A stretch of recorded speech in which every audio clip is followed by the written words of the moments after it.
সকলোকে praise the lord প্ৰভু যীশু খ্ৰীষ্টৰ নামত নমস্কাৰ জ্ঞাপন কৰিছোঁ। লগতে আশা কৰোঁ সকলোৱে প্ৰভু যীশু খ্ৰীষ্টৰ নামত কুশলে আছে, ভালে আছে আৰু সদাদিন ভালে থাকক।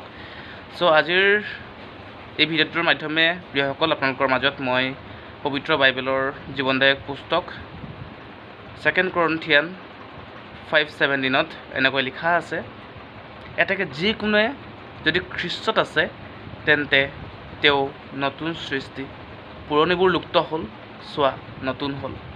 প্ৰিয়সকল, প্ৰভুৰ জীৱনদায়ক বাক্যত খুব সুন্দৰস্বৰূপে আমাক শুনিবলৈ দিছে, বুজিবলৈ দিছে যে যিকোনোৱে খ্ৰীষ্টত আছে তেওঁ নতুন সৃষ্টি।